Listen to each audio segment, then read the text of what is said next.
راکټ مولا هلکه دا راکټ مولا پکې کم ځای کې دی او دا چرچل مولا پکې کم ځای کې دی او سلام وکړه السلام علیکم الله اکبر الحمدلله دا د ټوکې کې دا مونځ دی سمع الله لمن حمده الله اکبر الله اکبر الله اکبر خدای ته او دویم تراویح په جمعات کې کوي او ورو ورو کوي دا ډز ډوز نه ګورئ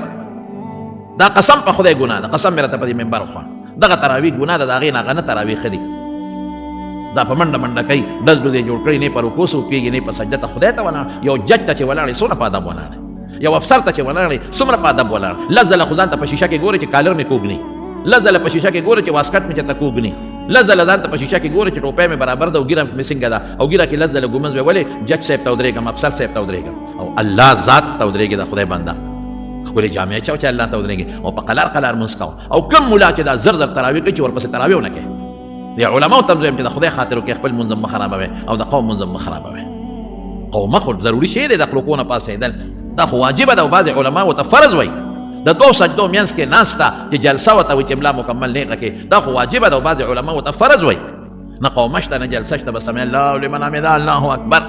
دا کوم کتاب کې دا خو قسم په خدای که دا موږ رسول الله مبارک کړی یا صحابو کړی یا زمونږ ائمو یا سلفو کړی سجدې نه پاسې الله اکبر الله اکبر دا کوم کتاب کې دی صاحب دا تاسو څنګه تلاوتونه کوئ الحمدلله رب العالمین الله اکبر ته خو مونځ پورې ټوکې کوې خدای پورې ټوکې کوې د خدای قرآن پورې ټوکې کوې ظالمه علماو ته هم زه وایم چې د خلکو دپاره چې ما پسې خلک ډېر شي تا پسې ډوډۍ رونه درېږي د رسول الله مبارک چې کوم مونځ دی هغسې وکوه د صحابو چې مونځ دی کوه او تاسو په خپله د دې علماو اصلاح وکړئ تاسو چې کم زر زر کوي وروره خدای ته وګوره سم کوه او که نه بل جومات ته دی بل ته دی په خپله به ټیک شي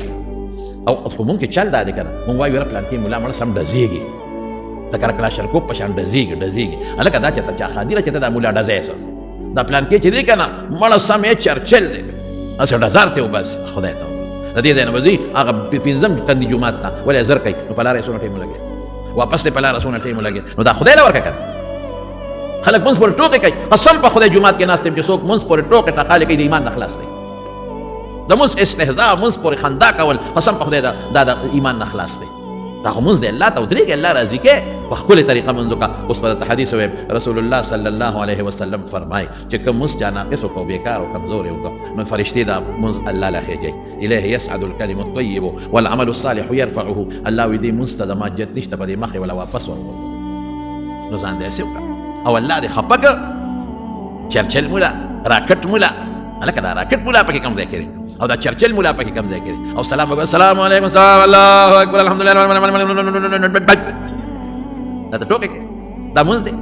سمع الله لمن حمده الله اکبر الله اکبر الله اکبر خو خدای ته الله اکبر معنا الله ډېر لوی دی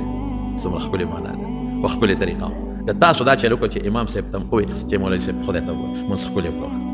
مونږ تا پسې شاته ولاړو مزېدار بیا به ښکلې کوي اشته به کوي مزېدار به کوي او امامانو ته هم زما درخواست ده چې د خدای خاطر وکړي مونځونه مه خرابوئ ختمونه پکې وکړئ شکر دی اوس خو قاریان او حافظان ډېر زیات دي نو یو به په تراوو کې ختم کوئ که خیر انشاءالله